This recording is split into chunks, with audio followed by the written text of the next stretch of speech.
నేనైతే యెహోవా నామమును బట్టి ప్రార్థన చేస్తాను. భక్తులు కొంతమంది చెబుతూ వచ్చారు. దావీదు అన్నాడు, నేనైతే దేవుని మందిరంలో ఉన్నటువంటి పచ్చని ఒలివ చెట్టులాగా ఉన్నాను అన్నాడు. ఏలియా దగ్గరికి వచ్చి అడిగితే, ఏలియా గారు మీరేం చేస్తారు అంటే, నేనైతే యేసే నామములో నేనైతే ప్రార్థన చేస్తాను. ఏలియా ఎవరు తెలుసా అంటే, ఏలియా మనకు బాగా తెలుసు. మోకాళ్ళ మధ్యలో తల పెట్టుకుని ప్రార్థించిన ప్రార్థనా యోధుడు, ప్రార్థనా వీరుడు, రోషంగా ప్రార్థన చేసేవాడు.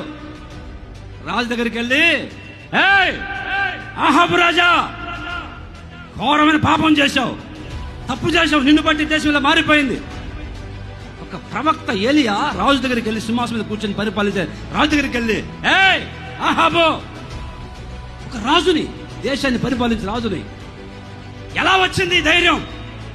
ప్రార్థన చేసేవాళ్ళు దేనికి భయపడరు. స్తోత్రం కలుగును గాక. ప్రార్థన చేసేవాళ్ళు ఎవరికి భయపడరు. రాజు దగ్గరికి వెళ్ళి, రాజా నువ్వు పొరపాటు చేస్తున్నావు, ఇది మంచిది కాదు, ఈ మార్గం మంచిది కాదు, నువ్వు కొంచెం మార్చుకుంటే మంచిది అని బతిమలాడుకోవాలా ఏలియా. అహాబు రాజా, ఏం చేస్తున్నావు నువ్వు?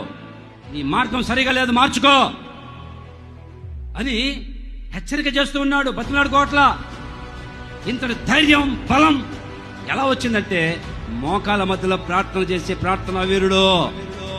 ప్రార్థించే వాళ్ళు ఎవరికి భయపడరు. ప్రార్థించే వాళ్ళు రోషంగా నిలబడతారు దేవుని కొరకు. స్తోత్రం కలుగును గాక. చరిత్రలో చూస్తే ఎంతోమంది నిలబడ్డారు.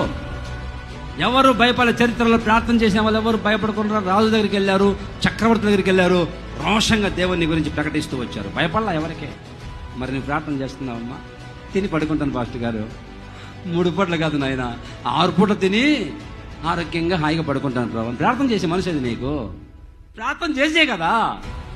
ప్రార్థన చేయక కొన్ని కుటుంబాలకు వెళ్తే కుటుంబాల సమస్యలు, దరిద్రం, ప్రార్థించే అనుభవం లేదు. యేసు నామమును బట్టి ప్రార్థన చేస్తే సంఖ్యలు తగలేదా? కుంటి వాళ్ళకి కాలు రాలేదా? నీ సమస్యలకు తొలగిపోవా ప్రార్థన చేస్తే? హడావడి పనుల భారం పెట్టుకొని ఆ పనుల భారంలో మునిగిపోయి ప్రార్థన చేయలేక ఎంతసేపు ప్రార్థన చేసావమ్మా? గంట ప్రార్థన చేయాల్సింది. రోజు గంట చేయాలి ప్రార్థన. ఈరోజు ఒక తీర్మానం చేయి, నేనైతే ప్రభు ఇది మొదలుకొని నీ కోసం ప్రార్థన చేస్తాను, నీ కొరకు నీ నామాలు ప్రార్థన చేస్తాను. నా సమస్యలు తొలగిపోవాలంటే, నా బంధకాలు తెగిపోవాలంటే, నా జీవితంలో ఒక అద్భుతం జరగాలనుకుంటే ఇది మొదలుకొని నేనైతే ప్రార్థన చేస్తానని ఎవరైతే తీర్మానం చేస్తారో నా ప్రభు అద్భుతాలు జరిగించును గాక. ఆమేన్.